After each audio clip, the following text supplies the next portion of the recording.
and the most talk about thing as of now is the examination. बहुत issues हैं examination में, और examination को शुरू करने से पहले मैं एक रिक्वेस्ट सभी बच्चों से करना चाहूँगा कि आपका इंस्टीट्यूट आप लोगों के साथ है, पहले भी था, आज भी है और आगे भी रहेगा। आपको अगर कोई ग्रीवेंस है तो आप हमारे पास आओ। मैं as president, vice president, the entire council, entire secretariat, all employees are standing with you. Nobody wants to disturb, nobody wants to kick you out from the system। कहीं ऐसा कोई इंटेंट नहीं है। और मेरी एक हम्बल रिक्वेस्ट है मेरे प्राइवेट कोचिंग चलाने वाले भाइयों से कि ये जो स्कैम का आप नाम देते हो, ये जो आप फ्रॉड का नाम देते हो, ये जो आप किसी भी तरीके का नाम देते हो पूरे सिस्टम को, आप भी इसी सिस्टम का पार्ट रहे हो। Most of you are members of this professional institute. So please आप ये सब चीजें बोलना बंद कीजिए, हमारे मेंबर्स को, हमारे स्टूडेंट्स को नेगेटिविट करना बंद कीजिए। आपके इस एक्सरसाइज से स्टूडेंट्स नेगेटिविटी की तरफ बढ़ रहे हैं। हमें उनको पॉजिटिविटी के साथ आगे लेके जाना है so that they can lead the corporate world in the days to come. Please मत उनको नेगेटिविटी की तरफ धकेलो। आपको जो चाहिए, बच्चे आपके पास आ रहे हैं नहीं आ रहे हैं, that's all together separate issue, लेकिन आप उनको नेगेटिव मत कीजिए किसी भी एस्पेक्ट को लेके। और बच्चों से मेरी रिक्वेस्ट है, स्टूडेंट से मेरी रिक्वेस्ट है, आप लोगों के पास जो भी कंसर्न है, जो भी इशू है, मेरी पूरी टीम आप लोगों के साथ है। आप लेकिन अगर फेसबुक के थ्रू मेरे पास आओगे, आप अगर ट्विटर के थ्रू मेरे पास आओगे, then there would be no solutions to it. कोई सॉल्यूशंस नहीं मिलेंगे उसके अंदर। If you are looking for the solution, come directly to ICSI. We are there to help you. We are there to provide all the solutions which are there and available with us. अगर Twitter के through आओगे तो कोई solution नहीं दे पाएंगे हम आपको। Social media campaign चलाना है, दैट्स ऑल टुगेदर डिफरेंट। हम लोगों को यहाँ पॉजिटिविटी के साथ आगे बढ़ना है। That is the only reason we are there with you, and this webinar, the whole intent of this webinar is to handhold, is to clarify the myth which has been created on the social media। मैं आप लोगों को share करता हूं कि कैसे हम लोग पूरा एग्जामिनेशन कंडक्ट करते हैं, right. It would be very difficult to narrate each and every guideline, but would like to share some of the factors which are there। पूरा जो हमारा सिस्टम है ना, that system is very robust, बहुत robust system है। और उस robust system में कुछ एक्सरसाइज हैं जो हम लोग करते हैं ऑन रेगुलर बेसिस। वन, सबसे पहले पेपर सेटिंग होती है। जब हम पेपर्स बनाते हैं, it is like an exercise which is there for almost 5 days, 3 to 5 days, जहाँ पे हम ऑल इंडिया से फैकल्टीज को बुलाते हैं, रिसोर्स पर्सन्स को बुलाते हैं, उनको एक जगह ठहराते हैं और उसके बाद पेपर्स बनते हैं। That is one. सेकेंड, उसके बाद जब आपके एग्जामिनेशंस कंडक्ट होते हैं, that is the second part. Third, जब आपके पेपर्स इवेल्युएट होने के लिए जाते हैं, जब चेकिंग के लिए जाते हैं, and third and fourth and the last, the declaration of result. All has to be crystal clear, everything is transparent, but at the same time we have our own guidelines, we have our own principles and limitations to it. Most of the things are very secretive। Exam का matter है तो obviously we are known in the market because of our examinations only। हमारी जो value आज की date में market में है, that is because of the examination we conduct. Exam tough है, मार्किंग टफ है, लोग सीरियस हैं, that is the only reason people value this profession. अगर हम इसको ओपन कर देंगे, अगर हम सारी चीजें आपके सामने लेके आने शुरू कर देंगे तो it would be very tough. आपको आरटीआई में जो चीजें मिल रही हैं, there is other story behind it. उस स्टोरी पे अभी जाते हैं, उसके बारे में थोड़ा सा बात करेंगे। आपको जो गाइडलाइन आंसर, बहुत सारी वीडियोस में मैंने देखा, कुछ बच्चों के कॉल भी मेरे पास आए, दे वर लाइक कि सर गाइडलाइन आंसर से मिलता हुआ मैंने लिखा। ठीक है, आई अप्रिशिएट दैट कंसर्न कि गाइडलाइन आंसर से आपने मिलता जुलता बिल्कुल पेस्ट किया है, बिल्कुल एक जैसा आपने लिखा है। But at the same time जो इवेल्युएटर है, जो पेपर चेकर है, that is all up to his wisdom, and we people are not going to challenge his wisdom. there is a process of revaluation of your mark sheet. There is a process of RTI which you can always avail. उसमें हम कहीं पे भी कुछ नहीं बोलते हैं, लेकिन the evaluation process is all up to the wisdom of the evaluator. किस तरीके से उसको मार्क्स देने हैं, उसको पढ़ने के बाद, आपके आंसर को पढ़ने के बाद उसको क्या लगता है, क्या उसको 3 नंबर मिलने हैं, 5 नंबर लिखना है, that's totally based on the evaluator. And there is a possibility, and there has to be a possibility wherein अगर मैं सेम कॉपी 2, 3, 4 evaluator से अलग अलग चेक कराऊं, same copy, and everybody would provide this different marks to the same answer, there is a possibility. So we have to leave it to the wisdom of the evaluators.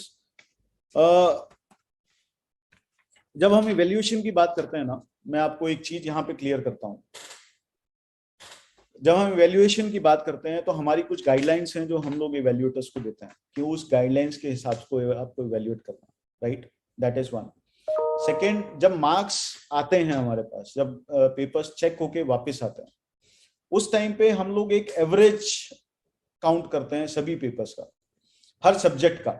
से paper number 1 एक average mark जो सभी evaluators ने दिया है, क्योंकि there are number of copies, number of students who had appeared for certain paper. तो जितनी भी पेपर्स हैं, से there are 5000 students who had appear for the group 1 paper 1, right? उन 5000 का हम एवरेज निकालेंगे. एवरेज अगर आता है 50 नंबर का, मैं आपको सिर्फ एग्जांपल देके समझाने की कोशिश कर रहा हूं. अगर एक एवरेज आता है 50 नंबर का, तो देयर इज अ पॉसिबिलिटी कि कुछ इवैल्यूएटर्स ऐसे होंगे जिन्होंने हर स्टूडेंट को कॉपीज जाती हैं लॉट में 40, 45, 50, 55, कीपिंग इन माइंड कि कौन कितना चेक करके वापस भेज सकता है, राइट? उन 40 कॉपी में एक एवरेज मार्क जो निकल के आया वो 65 आया, 70 आया, which is more than which is like, मैंने आपको बोला मीन निकलता है 50 नंबर पे, अगर वो 60 पे आ रहा है, उनका एवरेज 70 पे आ रहा है, तो obviously that is required to be rechecked. खाली एक्सेस की बात नहीं कर रहा, बहुत सारे ऐसे भी हमारे इवैल्यूएटर्स हैं, दोस्त है who have done the strict marking. जब स्ट्रिक्ट मार्किंग होती है तो उस केस में भी, जैसे हमारा मीन निकला था 50 का, एक एवरेज निकली थी 50 की, लेकिन आपके जो नंबर आए उसने एवरेज में नंबर दिए हुए 25, 26, 30, 35, तो that is a fit case for the rechecking. तो हम उसको एक इंडिपेंडेंट इवैल्यूएटर को वापस से भेजते हैं. The entire set of copies, 40 की 40, एक दो नहीं, जितना लॉट हमने एक पहले इवैल्यूएटर को भेजा था, वो पूरा का पूरा लॉट उठा के हम दूसरे इवैल्यूएटर को भेजते हैं for the independent evaluation of the copies again. आपको पता भी नहीं चलेगा कि वापस से रीवैल्यूएट हुई है, हमें भी नहीं पता चलता. वी बीइंग काउंसिल मेंबर, हमारे पास भी नहीं आती वो information. That this is the independent process which is being followed at the examination department, one. And most of the professional institution, I'm not only talking about CA, CWA or any other management institution. Most of the professional institutions are having the same practice, same guidelines. क्योंकि हम किसी के साथ भी injustice नहीं कर सकते, चाहे वो स्ट्रिक्ट मार्किंग पे है, चाहे वो लीनियंट मार्किंग पे. दोनों ही केसेस में हम लोगों को रीचेकिंग के लिए जाना पड़ता है. और जब रीचेकिंग के लिए जाते हैं तो there is a possibility, there could be 3 possibilities attached to it. 1, आपके मार्क्स बढ़ेंगे. सेकेंड, आपके मार्क्स घटेंगे. थर्ड, आपके मार्क्स में नो चेंज आएगा. There are only 3 possibilities attached to it. और अगर मैं आपसे डाटा शेयर करूं अभी, तो इस बार हम लोगों ने 11 ऐसे इवैल्यूएटर्स थे जिनका हम लोगों को लगा कि जिन्होंने एवरेज से ऊपर जाके नंबर्स दिए हैं या एवरेज से नीचे जाके नंबर्स दिए हैं. उन 11 लोगों को जितनी भी कॉपीज थी, उनकी टोटल कॉपीज अगर मैं आपको नंबर बताऊं तो 1833 कॉपीज को हमने रीचेकिंग के लिए भेजा. उन रीचेकिंग में आप जितने भी लोग शेयर कर रहे थे कि कम कर दिया, अनफेयर मीन्स हैं, उनके लिए मैं बता दूं 71% केसेस में उनके नंबर बढ़े हैं. 71% केसेस में नंबर बढ़े हैं. 22% केसेस में नंबर कम हुए हैं. एंड 7% केसेस में नंबर्स अनचेंज रहे हैं. तो अगर आप हमसे डाटा पूछोगे, अगर हमसे प्रैक्टिस पूछोगे, तो 71% of 1833 are benefited out of it. जब मैं बेनिफिट की बात कर रहा हूं तो ऑब्वियसली किसी ना किसी के तो अंगेज जाएंगी चीजें, किसी ना किसी के तो जिसने लीनियंट मार्किंग करी है, तो obviously this is a professional course and we have to maintain the dignity of this professional course. This is not the graduation, this is not the any other simple certificate course. We have to maintain the dignity of this profession. तो कहीं पे भी हम किसी के साथ injustice नहीं करना चाहते। It is all with in the guidelines. 11 evaluators की अगर मैं बात करूं, उसमें से 9 इवेल्युएटर्स के नंबर बढ़े हैं। सिर्फ 2 इवेल्युएटर ऐसे हैं जिनके नंबर्स हम लोगों को कम करने पड़े। जितनी भी कॉपीज सोशल मीडिया पे हैं, those copies belongs to those 2 evaluators only, without naming in, with all due respect to them. हम लोग क्या करते हैं ऐसे केसेस में जहां पे ज्यादा लीनियंसी है या ज्यादा स्ट्रिक्टनेस है, उस केसेस में हम उन इवेल्युएटर्स को आगे के लिए ड्रॉप कर देते हैं। They are not continue to be the evaluators going forward. हम उनको वहीं पे ब्रेक दे देते हैं, सो दैट कि आगे उस तरह की सिचुएशन ना इंस्टीट्यूट को फेस करनी पड़े, ना हमारे किसी डिपार्टमेंट को फेस करनी पड़े, ना स्टूडेंट्स को फेस करनी पड़े, क्योंकि that is an humiliation and harassment to each one of us. तो उसको हम सिस्टम से ही हटा देते हैं, सो दैट कि इस तरह की कोई भी एक्सरसाइज वापस से रिपीट ना हो।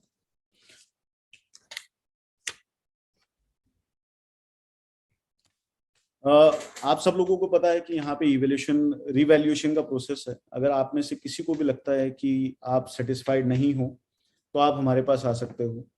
और आप लोगों को मैं बहुत सारी कॉपीज आपने देखी होंगी जहाँ पे 74 के 74 के 72 के 34 हो गए, जहाँ पे 68 के 38 हो गए। So those are part of the lenient marking. Let me show you the strict marking as well. See, hope this is visible. Earlier given marks are just 8, and after the re-evaluation, rechecking, it is now 40. Same is the case with this copy. Earlier mark was just 1, and after rechecking, it is 55. See this now. The earlier mark was 18. Now after rechecking, it is 45. 29. And now 56. तो अब मैं इसको क्या बोलूं? क्या institute इन लोगों के against है? क्या इंस्टीट्यूट की इनसे कोई दुश्मनी है? क्या इन 4 जो कॉपीज मैंने आपको दिखाई, this is part of the 71, क्या इनसे हमें बहुत ज्यादा मोहब्बत है इन स्टूडेंट से?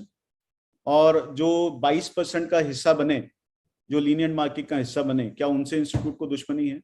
क्या हम में से कोई भी जानता है कि ये कॉपी किससे बिलोंग करती है, या ये कॉपी मनीष गुप्ता की है, गीतांजलि की है, या संजय पांडे जी जो हमारा एग्जामिनेशन हेड करते हैं उनकी है, आशीष मोहन की है? क्या किसी को पता है कि ये कॉपी किसकी है? किसी को नहीं पता होता। ना एग्जामिनर को पता होता, ना काउंसिल मेंबर्स को पता होता, ना ही जो रिजल्ट प्रिपेयर करते हैं उनको पता होता। किसी को नहीं पता होता कॉपी किसकी है। दिल्ली वाली कॉपीज कहां जाएंगी, वेस्ट वाली कॉपीज कहां जाएंगी, किसी को नहीं पता। Nobody knows. Even paper checkers को नहीं पता, इवेल्युएटर्स को नहीं पता। आपके पास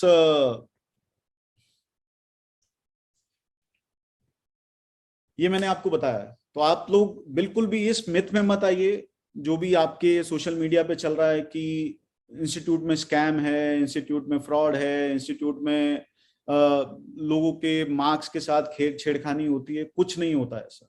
to maintain the uniformity, to maintain the standard of this profession, all those things are required to be done. हम सिर्फ वही चीजें करते हैं यहाँ पे which are legally allowed, which are there in the system, which are allowed by the guidelines, and which are in the best interest of the students. आज आप पास होके चले भी जाओगे, मैं कहता हूं कि हमें इस चीज की जरूरत क्यों पड़ रही है? आपको अपनी तैयारी इस तरीके की करनी है कि जरूरत ही ना पड़े, 10 लोगों से चेक करा लो यार। If I am comfortable enough, I am competent enough, तो 10 लोगों से चेक करा लो कॉपी। मेरे मार्क्स अगर 60 आने हैं तो 60 ही आएंगे। मुझे अपने आप पे भरोसा होना चाहिए। मुझे अपना जो मैं लिख के आया हूँ, जो पेपर में दे के आया हूँ, मुझे उस पर भरोसा होना चाहिए, मुझे अपनी तैयारी पे भरोसा करना है, मुझे अपने आप पे भरोसा रखना, मुझे अपना कॉन्फिडेंस लेवल बूस्ट करना, ना कि ये सोशल मीडिया पोस्ट के थ्रू अपने आप को नेगेटिव करना। It's all up to you कि आपको क्या करना है आने वाले टाइम में। लेकिन मेरी एक रिक्वेस्ट आप सब लोगों से रहेगी, please have trust on your ICSI। We all, जब मैं ऑल की बात करता हूं तो सब लोग उसमें आते हैं। मैं, मेरी पूरी काउंसिल, पूरा secretariat, all employees are part of it and we all are standing with you. हम में से कोई नहीं चाहता कि आपका रिजल्ट नेगेटिव किया जाए, हम में से कोई नहीं चाहता कि आपको फेल किया जाए। आप अपनी तैयारी करके आइए, आप अपने अच्छे से पेपर्स लिखिए, अच्छे से तैयारी कीजिए, हैव कॉन्फिडेंस इन योरसेल्फ। जो सबसे पहली जो चीज है ना, आपको अपने अंदर कॉन्फिडेंस रखना पड़ेगा। कुछ नहीं फर्क पड़ेगा इन सोशल मीडिया पोस्ट से। आज आप सोशल मीडिया पे डालोगे, 2 दिन नेगेटिव रहोगे, अपने 2 दिन खराब कर लोगे उस चक्कर में। We know what process we people are following. आपको कहीं पे कोई शिकायत है, कहीं पे कोई कंसर्न है, कहीं पे आपको लगता है कि आपके साथ इनजस्टिस हुआ है, आपके साथ अनफेयर हुआ है, you please write it to me. My email ID is president@icsi.edu. Public domain में नंबर भी अवेलेबल है, ईमेल आईडीज भी अवेलेबल है, and many of your friends और many students have written to me कि सर अनफेयर है। अभी जो मैंने आपको कॉपीज दिखाई, क्या वो अनफेयर है? क्या उनको भी मैं अनफेयर का नाम दूं? किसी के इंटरेस्ट में है? 18 वाले का 56 हुआ है, हो सकता है कि वो पास हो गया हो, आई एम नॉट श्योर, क्योंकि मुझे पता नहीं किसका रिजल्ट क्या रहा। None of us has any idea about it, कौन पास हुआ कौन फेल हुआ। दैट्स ऑल ऑटो पायलट पे चलता है, बिल्कुल ट्रांसपेरेंसी के साथ चलता है। एट द सेम टाइम हमारा किसी का कोई इन्वॉल्वमेंट उन सब चीजों में नहीं रहता। Before I conclude, would request you all to kindly push yourself towards the positivity. We all are there to support you. As ICSI, the entire ICSI is standing with you. Have faith and trust in yourself, which is the most important thing as of now. Don't carried away with your social media post, social media happenings, and the comments being put in by a few of the members and coaching centers. Don't go by them. That is your life. You are pursuing this course, not them. You need to carry yourself as a good student. Prepare yourself well for the June attempt. अच्छे से तैयारी करो, अच्छे से paper लिख के आओ, और मैं दिल से चाहूंगा कि मेरे सारे स्टूडेंट्स कंपनी सेक्रेटरी बने। आज हम 71,000 क्रॉस कर गए, 71,000। We have cross that landmark. And अगर मैं ऑल ओवर वर्ल्ड की बात करूं तो 1,05,000 में से 71,000 are from our institution. Governance professional की बात करूं, कंपनी सेक्रेटरीज की बात करूं, and very soon you all are going to add to this number very soon. The only thing required is the positivity and faith in yourself. Please continue with this journey, and we are looking for your help. At the same time, I am sure very soon you are going to be part of this institution as member of the ICSI. Please, please, please, please, अगर कहीं पे कोई दिक्कत है तो आप हमारे पास आओ, सोशल मीडिया पे मत जाओ, क्योंकि रेजोल्यूशन जो होगा वो हम ही लोग दे पाएंगे। सोशल मीडिया से रेजोल्यूशन नहीं मिलेगा। अगर आपका कोई कंसर्न है तो उसका रेजोल्यूशन आपको ICSI से ही मिलेगा, सोशल मीडिया से कोई रेजोल्यूशन नहीं मिलेगा। Please, all the very best to all of you, and keep on studying hard, keep on working hard, keep on getting the new knowledge, practical knowledge, and prepare well for the examination, and all the very best for your life. Thank you very much. And if there are few questions